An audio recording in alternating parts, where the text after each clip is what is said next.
நீங்கள் அனைவரும் வாழ்க வளமுடன். கேட்டா எங்க சேவல் குரல் கேட்டாலும் இது எந்திரிச்சு நின்று கத்துதான்.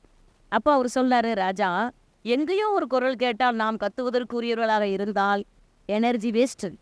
அதனால இந்த அழகு நல்ல பலம் அடைஞ்சிட்டு, கால்லாம் பலம் அடைஞ்சிட்டு. ஆனால் என்னது பலம் அடையலன்னு கேட்டா அறிவு இன்னும் பலம் அடையல. அறிவினுடைய சூத்திரம் தெரியணும் அப்படின்னு சொல்லிட்டு விட்டுட்டாரு. அப்புறம் ஒரு 3 மாசம் கழிச்சு மறுபடியும் கேட்கிறாரு, என்ன சேவல் ரெடி ஆயிட்டா? அப்போ இவர் சொல்றாரு, சேவல் இன்னும் ரெடி ஆகல. அப்ப என்னையா நடக்குதுங்க? இப்போ அவர் சொல்றாரு, எங்கேயோ ஒரு குரல் கேட்டா அது கத்துறது இல்ல. ஆனா ரோட்ல ஒரு சேவல் நடந்து போனா இது என்ன பண்ணுது? கத்துதான். ஒரு சேவல் அது பாட்டுல நடந்து போகுது, இது பாட்டுல இருக்க வேண்டியதானே? சேவல் சண்டைக்கு வரல, அது ரோட்ல தானே நடந்து போகுது. அந்த சேவலை பார்த்தாலே இது கத்துது. அப்ப என்ன இல்ல? இதுல ஒரு பயம் இருக்கு. எங்க அது தன்னை தாக்க வந்துருமோங்கிற ஒரு பய உணர்வு இருக்கு. அதனால இப்பவும் சேவல் தயாராகல. அப்புறம் ஒரு 3 மாசம் கழிச்சு சேவல் தயாராயிட்டுன்னு சொன்னாராம். எப்படி இப்ப தயாராயிட்டுன்னு சொல்ற அப்படிங்கும்போது அவர் சேவல் வளர்க்குறவர் சொன்னாராம், இப்போ சேவலை பார்த்தாலும் அது கத்துவதில்லை, எங்கேயோ ஒரு சேவலோட குரல் கேட்டாலும் அது கத்துறது இல்லை. அப்போ அதுட்ட என்ன இருக்குன்னா, தன்னிடம் இருக்கக்கூடிய ஆளுமையை வளர்த்து கொள்ளும் திறமை அறிவை நம்பிதான் இருக்கு. இதான் சூத்திரமா என்றால் இதாங்க சூத்திரம். நேருக்கு நேரா வந்தப்போ பார்த்துக்கலாம். இப்போ சண்டைக்கு வரும்பொழுது நான் போய் சண்டை போட முடியும் அப்படின்னு சேவல்னு சொன்னால் அதுக்குன்னே வளர்த்த வளர்ப்பு தானே அது. ஆனால் சேவலோட தன்மை எங்கேயோ குரல் கேட்கும் பொழுது இது கத்துனா இதுக்கு என்ன வேஸ்ட்டு தானே. அப்போ அதில் அந்த கதையில் கடைசியில் என்ன போட்டிருக்காங்கன்னு கேட்டால், எந்த சூழ்நிலையிலும் நான் எப்படி நடந்துக்கணுங்கிறது நமக்கு எப்போ தெரிய வருதோ அதுதான் நமக்கு வெற்றியை தரும் என்றால், பஸ்ஸில் 2 பேரும் சண்டை போட்டால் நம்மளோட வேலை வாழ்த்துற வேலை தான். அந்த 2 பேரையும் வாழ்க வளமுடன் வாழ்த்திட்டு போக வேண்டியதான். அந்த 2 பேருக்கு இடையில நாம போய் நமக்கு சம்மந்தம் இல்லாமல் கத்திட்டு இருந்தா நம்மோட எனர்ஜி எல்லாம் வேஸ்ட்டு. அப்போ அவர் சொல்றாரு, அந்த சேவல் வளர்த்தவர் சொல்றாரு, சேவலோட அழகுலையும் கால்கள்லையும் ரெக்கையிலையும் இருக்கக்கூடிய பலம் புறபலம். ஆனால் அதுக்குன்னு ஒரு அறிவு இருக்குல்ல, அந்த அறிவில் இருக்கிற பலம் தான் ஆன்ம பலம். அது மறைவாக இருக்கும். கால்கள் பலமா இருக்கிறது கண்ணுக்கு தெரியுது, அதனுடைய அழகு பலமா இருக்கிறது கண்ணுக்கு தெரியுது, ரெக்கையும் பறக்கிறது எல்லாமே கண்ணுக்கு தெரியுது. ஆனா இது எல்லாம் இயக்கக்கூடிய அறிவினுடைய சூத்திரம் உள்ள மறைவா இருக்குல்ல, அது கண்ணுக்கு தெரியல.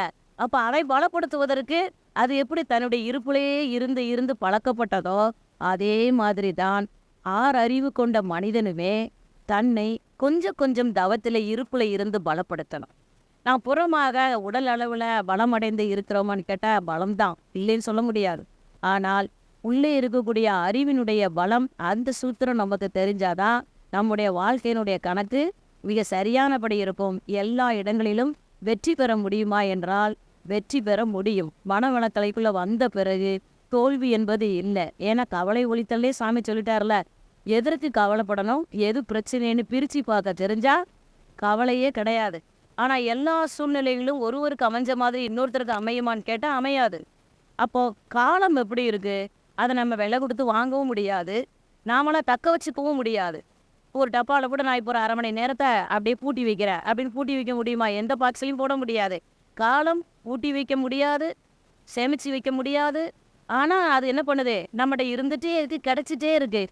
அப்படி கிடச்சிட்டே இருக்கக்கூடிய காலத்தை தான் ஔவையார் சொன்ன மாதிரி நயத்த காலை. அவங்க சொல்கிறது அதுதான், நயந்த காலை என்றால் அந்த நயந்த காலை என்பது சூழ்நிலைக்கு தகுந்தபடி ஞானத்தையும் கல்வியையும் நாம் பெற்றுக்கொள்வதோடு மட்டுமல்லாமல் இன்னொருவருக்கும் கற்றுக் கொடுக்க வேண்டும் என்பதுதான் மனவளக்கலை யோகா. அப்போ சாமிஜி நினைச்சிருந்தா தனக்கு மட்டுமே எல்லாத்தையும் வச்சுட்டு இருந்திருக்கலாம். ஆனால் அதனின் மூலமாக கிடைத்த எத்தனையோ நன்மைகளை, அறிவின் சூத்திரத்தை புறமாக உணர்ந்து கொண்டதையும் தன்னுள் உணர்ந்து கொண்டதையும் உலக மக்கள் அனைவருக்கும் கொண்டு வந்து சேர்க்கணும் என சேர்த்தது தானுங்க மனவளக்கலை. எவ்வளோ பேர் இதுக்காக உழைச்சிட்டு இருக்கிறத நினச்சி பார்த்தா அதனால் ஏற்படக்கூடிய மனமாற்றம் நிறைய. இப்போ எல்லாரும் ஒன்று சொன்னாங்க, நிறைய போதைப் பொருள் நடமாடுது, ஸ்டூடெண்ட்ஸ்லாம் அப்படி இப்படி எல்லாம் நிறைய பேர் இதெல்லாம் சொல்லிகிட்டே இருக்கும்போது நல்லது நிறைய நடந்துட்டு இருக்குங்க. ஆனால் நல்லதை வெளிப்படுத்துவதற்குண்டான மீடியாக்கள் ரொம்ப கம்மி தான். ஆனால் நெகட்டிவை ரொம்ப பிரபலப்படுத்தி பெருசாக எல்லாம் சொல்கிறதுக்குரிய மீடியாக்கள். அப்போ நம்ம எதை பார்க்குறோமோ அதுவே தான் நம்ம இடத்தில் பதிகிறது என்றால், பார்க்கும் பொழுது காந்தம் செல்கிறது மறைவாக, பதிவதும் மறைவாக தான் பதிகிறது என்றால் அதுவே சூத்திரம். அப்போ காந்தத்துடைய தன்மை நமக்கு தெரிய வந்தால் எதை பார்க்கிறோமோ அது என்னிடத்தில் பதிகிறது என்றால், எதை பார்க்கணும் என அறிவின் திறன் கொண்டு இது வேணும், இது வேண்டாம் என கழிக்க தெரியணும். அப்படி கழிப்பது என்பது தேவையில்லாது. அதையே அதிகப்படுத்துகிற பெருக்கிறது என்பது சாமிஜி கொடுத்துருக்கிறதாங்க. ஜீவகாந்த ஆற்றலை பெருக்கிக்கலாம், தவத்தின் மூலமாக மன வளத்தை பெருக்கிக்கலாம். அப்போ பெருக்குவதும் நம்ம இடத்துல இருக்குது, தேவையில்லாத கழிக்கிறது நம்மகிட்ட இருக்குதுன்னா வகுத்தல் என்பது எந்த இடத்துல கணக்கில் வருதுன்னு கேட்டால், வேணுங்கிறத வச்சுட்டு தேவையில்லாத மீதி என்பது வெளியில் போகுது இல்லை. தேவை என்றால் அந்த மீதியை எடுத்து இன்னொருத்தோட நம்ம போடவும் செய்யலாம் கணக்கில். அது மாதிரி நம்மளோட வாழ்க்கையில் சில சூழ்நிலையில் மீதி வரும், சில சூழ்நிலைகளில் அந்த மீதியை எடுக்காமலே இருப்போம், சில சூழ்நிலைகளில் அந்த மீதியை நம்ம சேர்த்துக்கவும் முடியும்ல. அதுதான் நம்ம வீட்டில் இருக்கக்கூடிய கருத்து பரிமாற்றம். எல்லா சூழ்நிலையிலும் நம்முடைய கருத்து ஏற்றுக்கொள்ளுமா கேட்டால் இல்லை. இப்போ நான் இங்கேருந்து போகிறேன், பஸ் ஏறி போகிறேன், பகலில், நைட்டு வேண்டாம் அப்புறம் ஏறிப்போன்னு சொல்லிடக்கூடாது. அதனால பகலில் அங்கே ஒரு புது பஸ் ஸ்டாண்ட்லேருந்து ஒரு மினி பஸ் ஏறுறேன். ஏறி அடுத்த ஸ்டாப்பில் இறங்குறதுக்கு ஒரு 7 ரூபாயோ 10 ரூபாயோ டிக்கெட்டு. நான் ஒரு 500 ரூபா நோட்டை எடுத்து கொடுக்குறேன். 500 ரூபா நோட்டை பார்த்தோன்னே கண்டக்டர் என்னை மேலேங்களும் பார்க்காரு, அறிவு இருக்கான்னு கண்ணிலேயே கேட்காரு. கண்ணிலேயே அவர் அறிவு இருக்கான்னு கேட்ட உடனே நான் என்ன பண்ணிட்டேன், 500 ரூபாயை கொடுக்காம ஒரு 10 ரூபா நோட்டை கொடுக்குறேன். ஒரு 10 ரூபாயை வாங்கிட்டாரு. இப்போ ஒரு 10 ரூபாயை வாங்கிட்டு எனக்கு தேவையான என்ன கொடுத்துட்டாரு, டிக்கெட்டை கொடுத்துட்டாரு. இப்போ அதே 500 ரூபாயை நான் எடுத்துட்டு நான் மறுபடியும் எங்கே போகிறேன், அந்த கோயில் வழி, அங்கே போய் கோயில் வழி தானே அது, கோயில் வழியில் போய் நான் பஸ் ஏறுறேன். இப்போ மதுரைக்கு டிக்கெட் எடுக்கிறதுக்கு அதே 500 ரூபாயை நான் கொடுக்குறேன். இப்போ கண்டக்டர் வாங்குவாரா மாட்டாரான்னு கேட்டால் வாங்குவார்.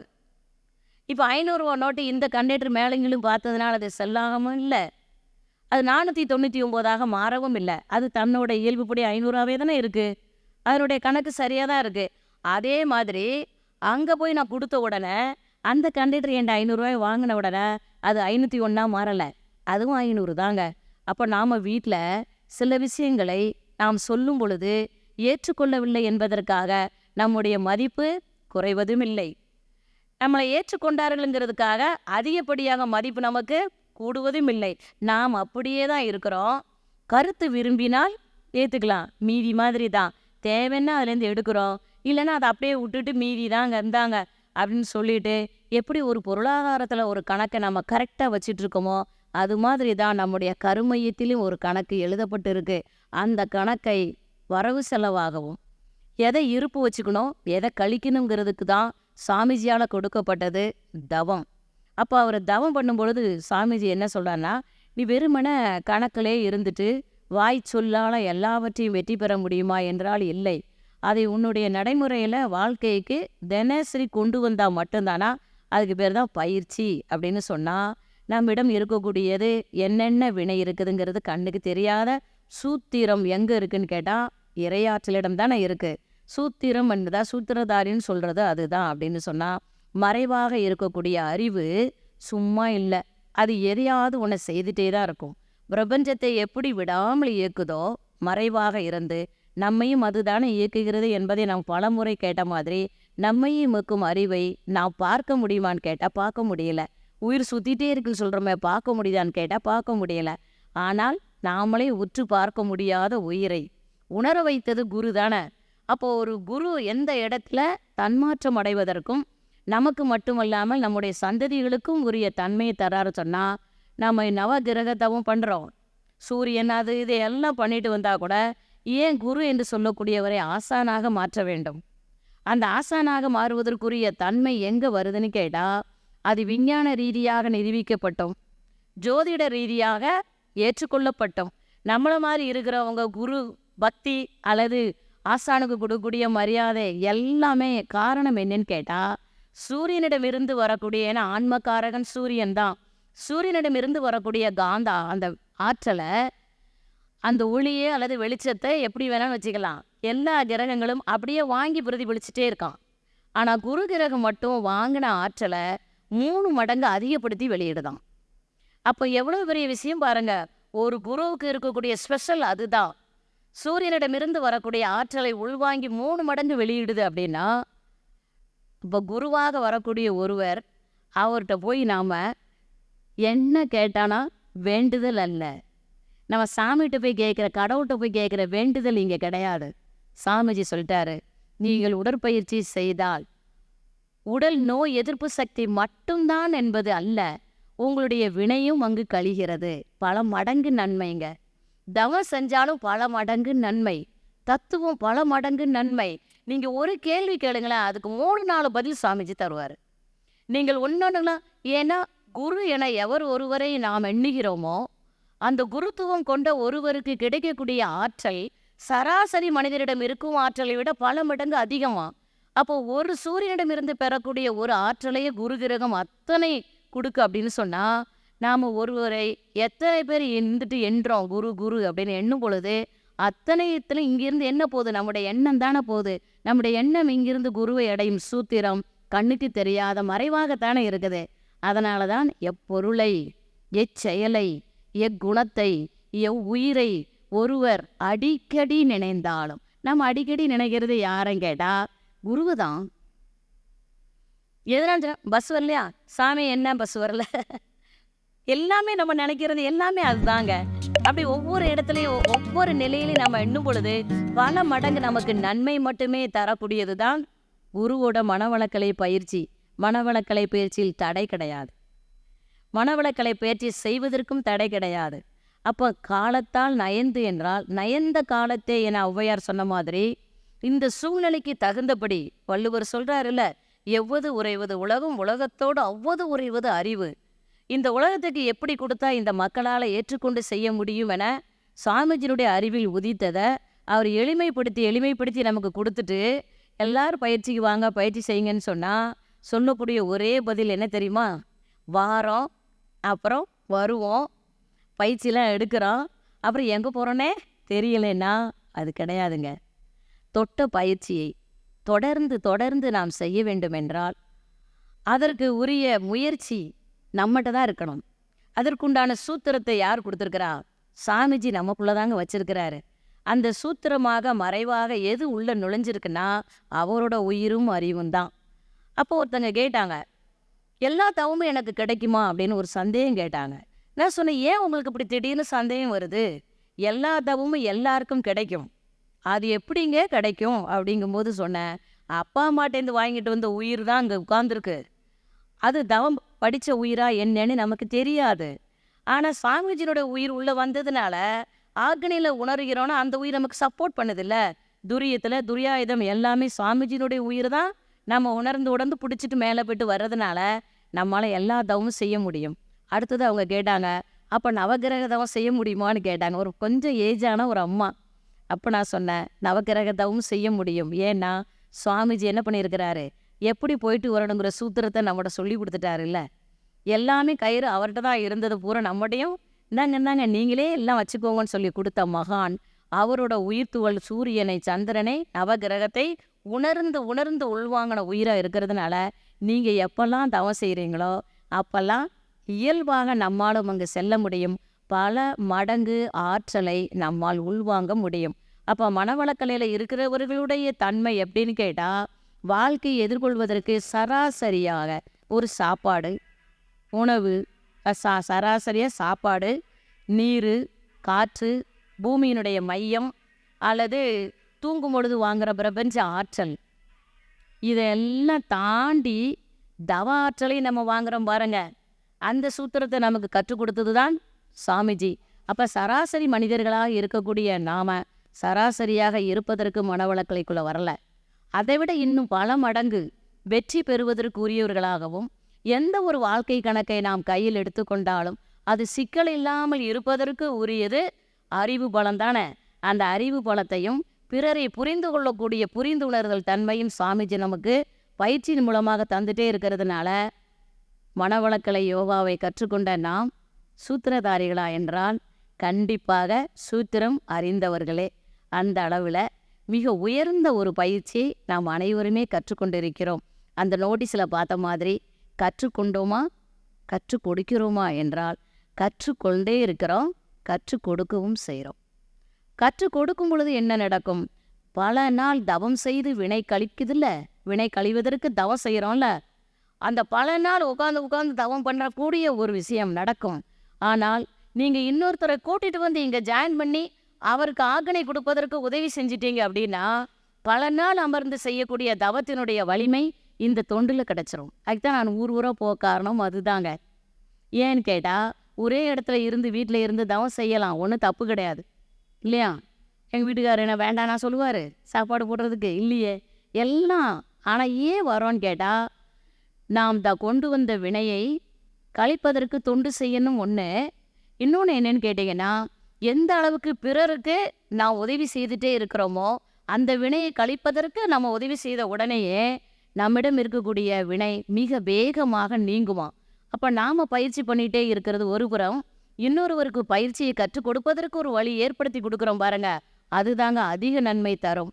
அதனால தான் சுவாமிஜி சொல்கிறாரு, பெட்டியை உங்ககிட்டயே கொடுத்துட்டேன், சாவி உங்ககிட்டயே கொடுத்துட்டேன், உள்ளே இருக்கக்கூடிய சரக்கை என்ன பண்ணிட வேண்டியதான், யார் யாருக்கு உள்ள எல்லாத்துக்கும் கொண்டு போய் கொடுத்துருங்க. அப்போ கொடுக்கும் பொழுது அவர் சொல்கிறாரு, நாம் யாருக்கு கொடுக்கலாம்? அவர்கிட்ட ஒரு கேள்வி நாங்கள் கேட்டோம், ஒரு அந்த பயிற்சியிலே தான் கேட்டோம். அதாவது அவர் சொல்கிறார், வெட்ட வெளி எனும் பெரும் பானைக்குள்ளே வேகுதுபார் அண்டகோடி எனும் அரிசி. அப்படி பிரபஞ்சத்தை சொல்கிறாரு. ஒரு பானையில் அப்படியே அரிசி சாதம் பொங்குறதுக்கு இப்போ குக்கர் பானையில் வைக்கிறவங்க பாருங்கள், அப்படியே தண்ணி என்ன ஆகும், கொதிக்கும் பொழுது ஒரு அரிசியும் இன்னொரு அரிசியும் சேராதுங்க, தனித்தனியாக அது கொதி நிலையில் இருக்கும். பிரபஞ்சத்தில் இருக்கிற எல்லா கோடிக்கணக்கான நட்சத்திரங்களும் சூரிய குடும்பங்களும் அப்படி தானே இருக்குது. ஒரு சூரியன் அப்படி நாம் எடுத்தா அவர் சொல்கிறாரு, ஒரு சூரியன் கிடையாதான், ஒரு சூரியனை சுற்றிலும் இருப்பது 50 துணைக்கோள்களாம். 50 துணைக்கோள்களோடு மட்டுமல்லாமல் ஆயிரக்கணக்கான விண்கற்கள், லட்சக்கணக்கான வால் நட்சத்திரங்களாம். அப்படி எண்ணி பார்த்தாலே அப்பா. ஆனால் அவர் சொல்கிறார், ரொம்ப எளிதாக சொல்கிறாரு, அண்டகோடி எனும் அரிசி எங்கன்னா இந்த பிரபஞ்சத்தை அவர் சொல்கிறார், அந்த வெட்ட வெளி பெரும் பானைக்குள்ளே வேகுதுபார் அண்டகோடி எனும் அரிசி அட்டத்திக்கும் அறிவால் தொழாவினேன் ஆகாகா அதை சுவைக்க என்ன ருசின்னு சொல்லுதாரு. அவ்வளோ பைபிளில் ஒரு வசனம் உண்டுங்க, ருசித்து பாருங்கள் என்றால் அனுபவித்து பாருங்கள்னு அர்த்தம். தவம் அனுபவம் பண்ணணும். அவர் அனுபவிச்சிருக்கிறாரு பிரபஞ்சத்தை. அவர் சொல்கிறாரு, அப்படியே ஆகாகா அதை சுவைக்க என்ன ருசின்னு சொல்லிட்டு தொட்டுத்தான் அதை கொடுப்பேன் அப்படின்னா நம்ம எல்லாருக்கும் தீட்சை தொட்டு தானே கொடுக்குறாரு. தொட்டுத்தான் அதை கொடுப்பேன், சூடு ஆறாது. ஏன்னா குண்டலினி என்பது சூடு. அது அவர் சொல்கிறாரு, தொட்டுத்தான் அதை கொடுப்பேன், சூடு ஆறாதுன்னு சொல்லிட்டு அப்புறம் கடைசியில் அவர் சொல்கிறாரு, கேட்டவருக்கெல்லாம் தருவேன். யாரெல்லாம் அந்த பொங்கலை கேட்குறீங்களோ எல்லாருக்கும் நான் அந்த பொங்கல் தர தயாராக இருக்கிறேன்னு சொல்லிட்டு அடுத்த வரி சொல்கிறாரு, தகுதியானால் அப்படின்னு சொல்லிட்டார். அப்போ தான் நாங்கள் எழுதி கேட்குறோம் அந்த 15 நாள் ட்ரைனிங்கில், சாமிஜி ஒரு சின்ன சந்தேகம், எல்லாம் சொல்லிட்டீங்க, அது வேகுதுன்னு சொல்லிட்டீங்க, அதை டேஸ்ட் பண்ணுறேன்னு சொல்லியாச்சு, யாருக்கு வேணாலும் தர்றேன்னு சொல்லிட்டீங்க, ஆனால் கேட்டவருக்கெல்லாம் தருவேன்னு சொல்லிட்டு கடைசியில் தகுதியானான்னு சொல்லிட்டீங்களே, அப்போ என்ன தகுதி? சுவாமிஜி சொன்னது வயசு தான் தகுதி அப்படின்னு சொல்லிட்டார். ஒன்று வயது தகுதி, இன்னொன்று நாம் தீட்சை கொடுப்பதற்குண்டான மனநிலை அவங்க புரிஞ்சுக்கணும்ல, அந்த மாதிரி அவர் சொன்னார். ஆனால் நாம் அதை வெளியில் சொல்கிறது இல்லை. நாம் இங்கே என்ன சொல்கிறோன்னா, 14 வயசு ஆயிட்டுது அப்படின்னு சொன்னால் நாம் எதை கொண்டு வந்து எதை கொடுக்குறோமோ கொடுக்கலையோ புறப்பொருள் வெளியில். ஆனால் நம்ம என்ன பண்ணணும், வினைப்பதிவுங்கிற ஒரு கணக்கு நம்மகிட்ட சித்திரகுப்த நயினாரால் எழுதப்பட்டது இருக்குது, விதி. அந்த வினையை கழிப்பதற்கு ஒரு உதவியாக குழந்தைகள்கிட்ட போய் பாவம் புண்ணியம் வினைப்பதிவெல்லாம் பேசவே கூடாது. அவங்ககிட்ட போய் சொல்லிடணும், நீ எப்படியாவது தியானம் கற்றுக்கோ, எப்படியாவது காயக்கல்பம் கற்றுக்கோ அப்படின்னு சொல்லிட்டு பயிற்சி கரெக்டாக கொடுக்க ஒரு குருவோட தொடர்பு கிடைக்க ஏதாவது ஒரு நிலையில் அவங்க குருவை எண்ணும் பொழுது அவர்கள் சராசரி மனித நிலையில் இருப்பாங்க. ஆனால் குருவோட பல மடங்கு எனர்ஜி அவங்களுக்குள்ளே பாஸ் ஆக ஆரம்பிச்சிடும். ஏன்னா வான்காந்தம் முழுவதும் நிரம்பி இருக்கிறேன்னு சுவாமிஜி சொல்லிட்டு சொல்கிறாரு, எப்பொழுதெல்லாம் உங்களுக்கு தவத்திலோ வாழ்க்கையிலோ இடர்பாடு ஏற்பட்டால் என்னை எண்ணிக்கொள்ளுங்கள், நான் உடனே உங்களுடன் கலந்து விடுவேன். அப்படின்னா அது சாதாரண கலப்பு கிடையாதுங்க. நமக்கு என்ன பலம் வேணுமோ அந்த பலத்தோடு நம்மோடு கலக்கக்கூடிய ஒரு கலப்பை தான் சுவாமிஜி சொன்னதுனால நம்முடைய சந்ததிக்கு நாம் அதை எடுத்துகிட்டு போகிறோங்கிறது தான் மிக சிறப்பு. ஏன்னா எனக்கெல்லாம் அந்த ஏஜில் அப்போ கிடைக்கலையேங்கிறதுக்கு தான் என்னோடய பசங்களுக்கெல்லாம் எத்தனை பிடிஸ் அட்டன் பண்ணியிருக்கானே தெரியாது. எல்லாருமே பிரம்மஞானி தான் எங்கள் வீட்டில். அப்படின்னா மற்றவங்க ஆசிரியர் பயிற்சிக்குள்ளே கூட்டு வரலைன்னு கேட்டால் அப்புறம் எல்லோரும் தீட்சை கொடுக்க போனால் அப்புறம் வீட்டுக்கு ஆள் வேணுமே, அதனால தான். ஆனால் ஒவ்வொருத்தருமே பல முறை பிரம்மஞானம் எடுத்திருக்காங்க சுவாமிஜி இருக்கும் பொழுதும். இப்போவும் போய் அன்னைக்கு போய் எடுத்துகிட்டு வந்தா என்னன்னு கேட்டால், ஆலியாருக்கு போனால் நல்லா இருக்கும்ல, போயிட்டு ஒரு அட்டன் பண்ணிட்டு வாரமா அப்படின்னு சொன்ன மாதிரி நாம் எதுக்காக நம்முடைய சந்ததிகளுக்கு கொடுக்கணுங்கிறதுல ரொம்பவே இருக்கிறோன்னா இப்போ உள்ள சூழ்நிலை, இப்போ உள்ள காலம் எல்லாமே அப்படி மயங்கி போகிறதுக்கும் இல்லையா, அப்புறம் எல்லாமே எனக்கு தெரியுங்கிற ஒரு எண்ணத்திலையும் இருக்கிறதுனால சில விஷயம் தெரியாமல் சூத்திரமாக மறைவாக இருக்க வேண்டியதும் இங்கு பப்ளிக்கில் தெரியுது. அப்போ அந்த குழந்தைகளுக்கு என்ன ஆகுதுன்னு கேட்டிங்கன்னா, எதெல்லாம் அந்தந்த காலத்தில் தெரிய வேண்டுமோ அது அதற்கு முன்பே தெரியும் பொழுது மனம் சிதறுகிறது, மனம் சலனம் அடையுது. அதில் இருந்தெல்லாம் இருக்கக்கூடிய ஒரு கண்ட்ரோல் பவரை எது தருன்னு கேட்டிங்கன்னா, தன்னுள் இருக்கும் அறிவை பலப்படுத்தினால் மட்டுமே தான். அந்த பலப்படுத்தும் ஒரு மனவளக்கலை யோகாவை என்ன ஆனாலும் பேரனோ பேத்தியோ ஏதோ ஒரு நிலையில் நம்ம வீட்டில் இருக்கக்கூடிய வருங்கால சந்ததிகளுக்கு கண்டிப்பாக எடுத்து சென்றால் குரு பலம் ஒரு மனிதரை மிக சரியான நிலையில் உருவாக்கும் என்று சொல்லி நல்லதொரு வாய்ப்பு அளித்த எம்கேஜி நகர் மனவளக்கலை மன்றம் அறக்கட்டளைக்கும் நல்லதொரு தலைப்பை கொடுத்த கணேசன் ஐயா அவர்களுக்கும் கேட்டுக்கொண்டிருந்த உங்கள் அனைவருக்கும் நன்றி தெரிவித்து நிறைவு செய்து கொள்கிறேன். வாழ்க வளமுடன், வாழ்க வளமுடன்.